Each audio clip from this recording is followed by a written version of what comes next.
Здравствуйте, с вами Влад и новый авторский рассказ моего канала «Жизненные истории».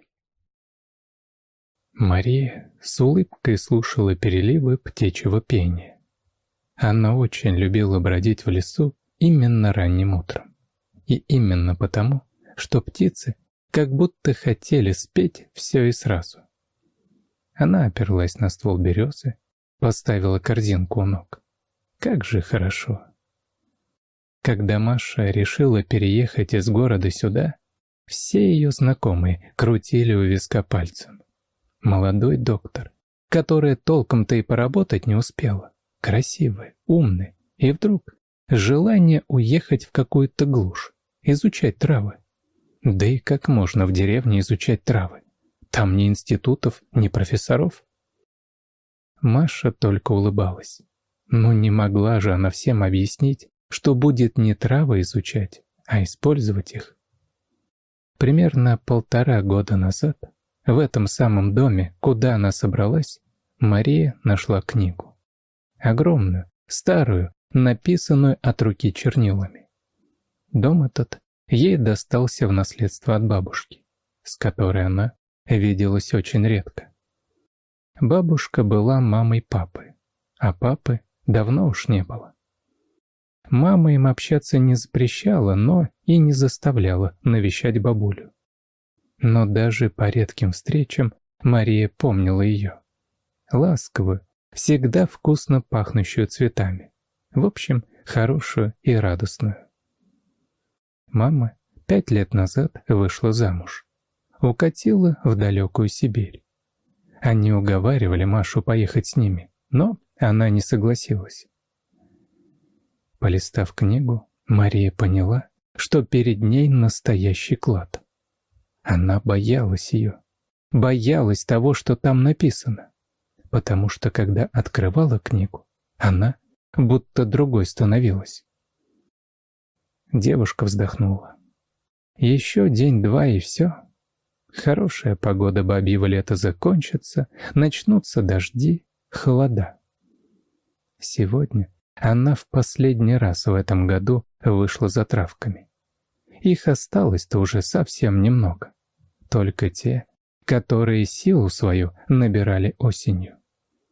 «Дик!» Маша позвала собаку, и тут же кусты затрещали. Рядом с ней остановился здоровенный пес. Язык свисал. Собака тяжело дышала. Она потрепала его за ухом, и пес, как будто подкинутый пружиной, стал прыгать вокруг нее. «Ну все, хватит уже, скачешь как мячик». А в ночь началась настоящая буря. Ветер свистел. Дождь хлестал так, что, казалось, стекла в доме перебьет. Маша даже Дика домой запустила, чтобы не так страшно было. Но пес не прибавил ей смелости, потому что при каждом порыве ветра сжался к ней и поскуливал. К утру все стихло. Вышла на улицу, вздохнула. Во дворе были наломаны ветки. В одном месте покосился забор. На сарае крышу задрало. Дел появилось столько, что скучать точно не придется. Дик навострил уши, гавкнул, глядя куда-то сквозь забор. «Что там?» Пес не обращал на нее никакого внимания. Подошел ближе к забору, прислушался и громко залаял. Если Дик слышал каких-то животных, тоже лаял, но совсем не так, а как-то по-другому. Но вот сейчас лай его был с подвыванием. Может, путник какой? Маша быстро открыла ворота. «Дик, пошли!» Пес рванул впереди нее. Она едва поспевала за ним. Недалеко от дома, за кустами, Дик остановился и начал лаять так, будто сошел с ума. Да что ж там такое? Маша раздвинула кусты и бросилась вперед. На мокрой земле лежала женщина. Одежда ее была грязной, и незнакомка не подавала признаков жизни. Маша быстро осмотрела ее. Дышит, но вся ледяная. Видимо, ночная непогода застала ее уже здесь. «Эй, эй, вы слышите меня?» Женщина промычала что-то нечленораздельное, и Маша поняла. Идти она вряд ли сможет. Сбегала домой за одеялом, перекатила женщину на него и потащила к дому. Дик, когда понял, что хозяйка делает, старался, помогал ей зубами. Кое-как справились. Она сняла женщине мокрую одежду, укутала ее в теплое одеяло. Странно, как она здесь оказалась? На руках обнаружились синяки, как будто веревка была или что-то такое. Маша видела, что спасенная незнакомка успокоилась, задышала ровнее, похоже, согрелась. Девушка сполоснула одежду, развесила, посмотрела на мокрую сумку и открыла. Документы, бумаги какие-то. Маша просто вытащила все, чтобы просохло, и вернулась к гостье. У той начинался жар. И похоже, что дела были не очень хороши, потому что жар поднимался стремительно. Маша просидела возле нее всю ночь. Поила с ложечки отваром, растирала. А к утру, когда совсем вымоталась, женщине стало чуть легче. Она открыла глаза. «Вы кто?» «Я Маша. В лесу вас нашла, недалеко от моего дома». «А кто еще знает, что я здесь?» Было видно, что женщина безумно боится. «Никто не знает, не переживайте. Мой дом почти в лесу, и местные ко мне почти не заглядывают. А чего вы так боитесь?» Женщина попросила попить, потом заговорила. «У меня совсем недавно муж умер, и года не прошло. У нас свой бизнес, но весь он был записан на мужа. Не из каких-то там побуждений. Он очень хороший человек был, а просто потому, что так было удобнее. Никто ведь не ждал, не думал. И есть у нас сын. Очень долгое время детей не было. Потом, когда мне уж почти 40 стукнуло, я, наконец, забеременела. Такая тяжелая беременность, и роды страшные. Мы чуть не потеряли его. Я и сама провела 2 месяца в больнице, но все закончилось хорошо. Мы с Алешей души в нем не чаяли. Это же наш мальчик, наша кровиночка. Когда Стасик подрос, стало понятно, что мы как-то сильно избаловали его. Он не слушался, огрызался, учиться не хотел. А мы все надеялись, что это пройдет, что просто переходный возраст. Но становилось только хуже. Леша пытался с ним поговорить, объяснял, что так жить нельзя, и в конце концов просто заблокировал карту сыну. Вы не представляете, что стало со Стасом. Он был похож на кого угодно, но только не на человека. Бросился в драку к отцу, и у Леши не выдержало сердце. Женщина замолчала, потом смахнула слезу со щеки. Мы остались вдвоем. Первое время Стасик притих, все больше находился дома. Я думала, его потрясло то, что он сделал. Прогнать его я не могла. Все-таки сын. А когда подошло время мне вступать в наследство, он стал таким же, как и прежде. Хотя нет, и намного хуже. Требовал, чтобы я все переписала на него. И вы знаете, в какой-то момент я поняла, что он может меня убить. Мне уже ничего не нужно было. Было страшно. Я побросала в сумку документы из сейфа мужа и только успела спрятать сумку на себе, как сын вошел. Он улыбался, но улыбка его не была доброй. Это была улыбка хищника. «Мам, мы так давно никуда не ходили вместе. Поедем, посидим в кафе».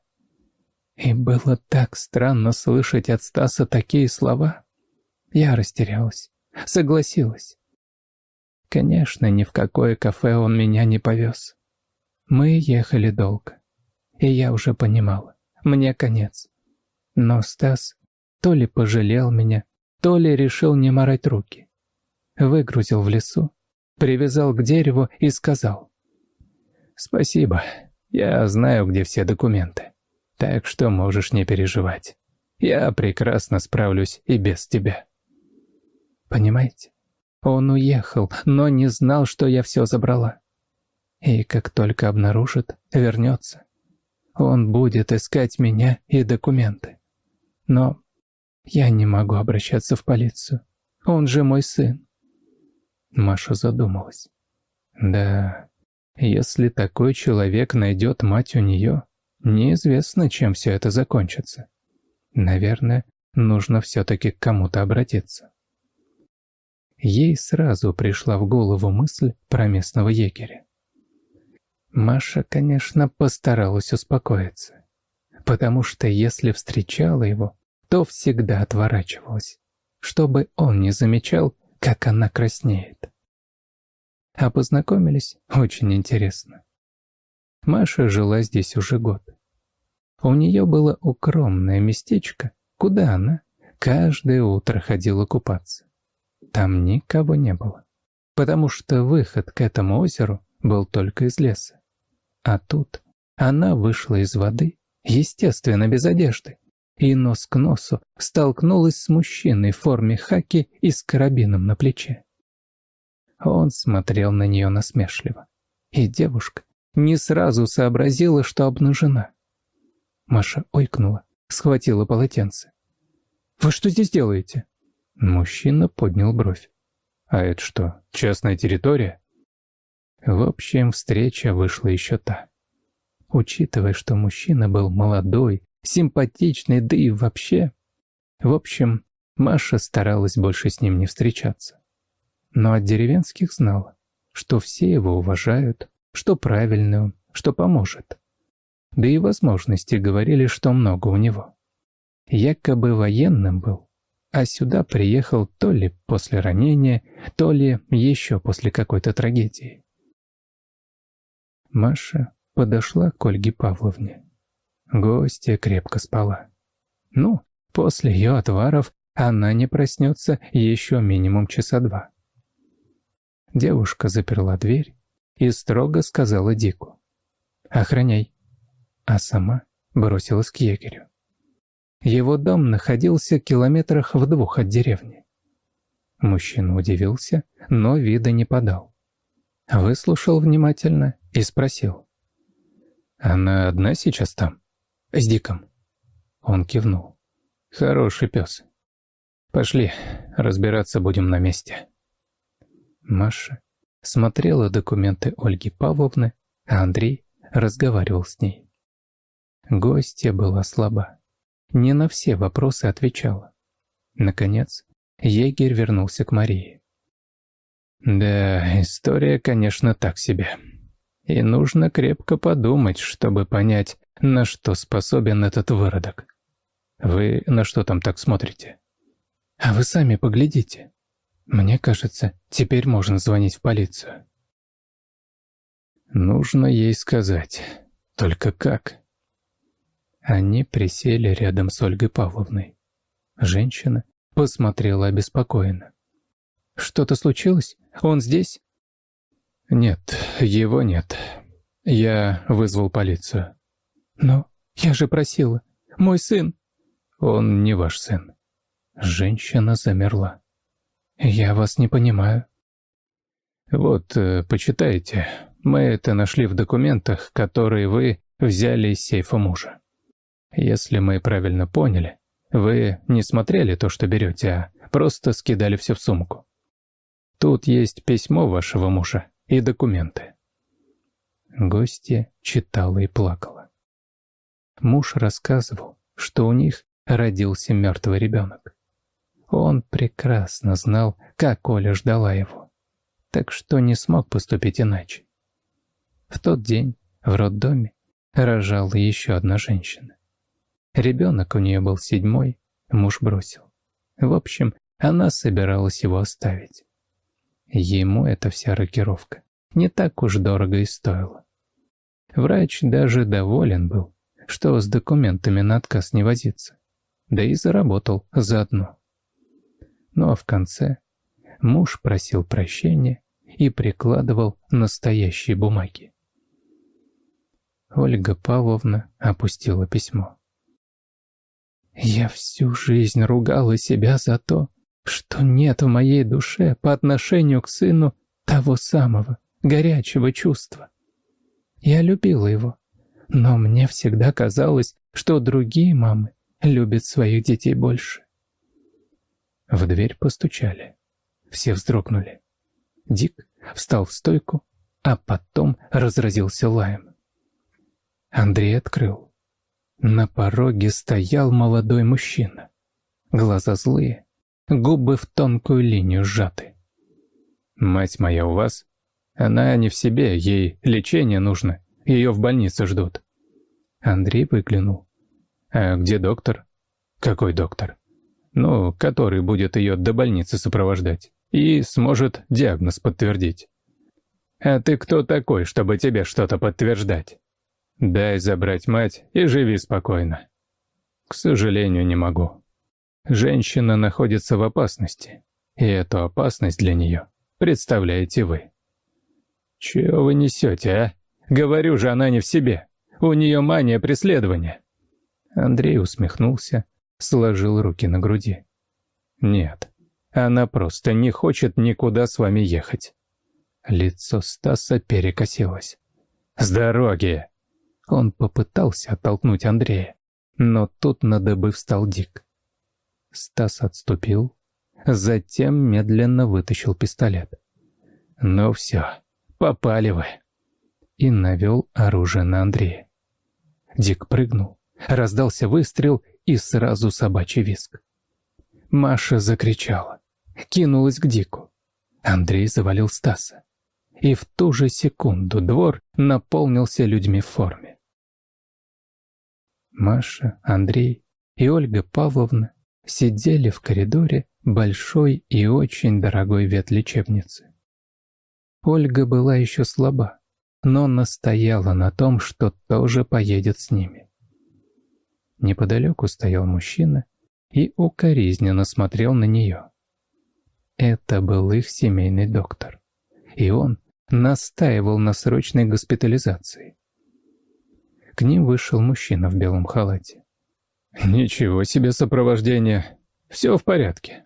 Пару недель, и будет ваш друг как новенький. Удачно все получилось. Ранение сквозное. Так что ничего жизненно важного не затронуто. Крови, правда, много потерял, но это мы восполним». Маша расплакалась. Видимо, сказалось напряжение последних пары дней. Андрей обнял ее, вытер слезы. «Ну ты чего? Все ж хорошо будет». А Ольга Павловна улыбнулась. Что-то ей подсказывало, что теперь у Маши и правда все будет хорошо. И будет кому забор починить, и плечо будет, на которое можно опереться. «Ну что, давайте прощаться». Маша встала, обняла женщину. «Ребят, если вы не против, я буду вас навещать. Как ни крути, вы ж меня от верной смерти спасли. Чем бы все могло закончиться, одному Богу известно. Да и нет теперь у меня, получается, никого, кроме вас. Конечно, приезжайте, мы всегда рады вам будем. И вон того мужчину тоже берите, который переживает за вас больше, чем вы сами». Ольга Павловна посмотрела на врача и улыбнулась. «А что, возможно, воспользуюсь вашим советом. С Семой мы 100 лет знакомы. Он всегда делал мне кучу комплиментов». Через год Ольга Павловна устроила Маше и Андрею красивую свадьбу, а в качестве подарка оплатила Маше небольшую лабораторию. Если вам понравился рассказ, просьба поддержать меня кнопкой «Палец вверх». Для вас всего один клик, но для меня это очень важно. Спасибо.